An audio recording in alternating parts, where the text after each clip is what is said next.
Retirez vos bases militaires du continent africain, de partout. Que la France quitte l'Afrique, que les multinationales quittent l'Afrique, que les Bolloré, les Total, toutes ces entreprises qui créent la guerre, qui pillent, quittent l'Afrique. On a vu ce qu'ils sont partis faire au Centrafrique.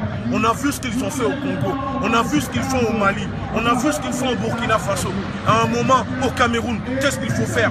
On doit continuer à rester là les bras croisés pour dire, on demande à Macron, oui, de quitter l'Afrique. On demande, non, celui qui veut la liberté ne le demande pas. Celui qui veut sa liberté l'arrache. Peu importe les prix que tu dois payer, tu vas arracher ta liberté. Comprenez-le bien. Aujourd'hui, on voit en France ce qui se passe. Socialement, on est exclu. Culturellement, on est exclu. Politiquement, on est exclu. Ils font tout pour discriminer nos enfants depuis l'école.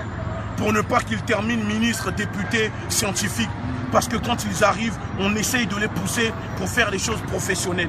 Ce n'est pas normal. Si nos enfants veulent devenir des avocats, c'est leur droit de devenir des avocats. Après tout, c'est vous qui vous voyez, qui vous représentez comme des républicains. La République est censée ne pas reconnaître la race ni la couleur, mais pourtant la République, elle discrimine les gens. Et donc vote marginalise les gens, isole les gens. Et donc pour un pays soi-disant pays de droits de l'homme, on sait très bien c'est juste un label pour aller violer, pour aller piller, pour arriver avec vos costumes, cravates, pour impressionner nos semblables. Et c'est pour ça que quand on leur dit sale africain, sale noir, qu'est-ce qu'ils font? Ils courent pour aller se blanchir la peau, pour ressembler à ceux qui les insultent. Quand ils nous disent ta spiritualité c'est de la merde, on abandonne nos spiritualités pour aller prendre leur religion. Quand ils disent ta culture c'est de la merde, on abandonne. Et c'est comme ça qu'ils ont pris le dessus sur nous. À chaque fois qu'ils nous disent que ça, ce n'est pas bien, on les abandonne pour prendre ce que eux nous donnent.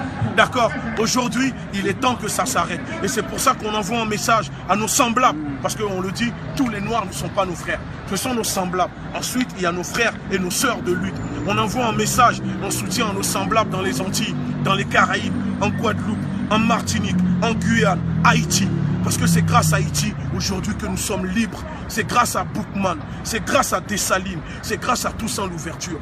Et ne l'oublions pas, on a tendance à oublier ceux qui se sont soulevés, ceux qui ont tabassé, ceux qui ont coupé des têtes, ceux qui ont chicoté, comme on dit chez nous au pays, ils sont prêts à prendre la relève. Et moi j'assume, je me sacrifie parce que quoi qu'il arrive, qu'on soit libre ou enfermé, on est en prison. Ici c'est une prison, là-bas c'est une prison.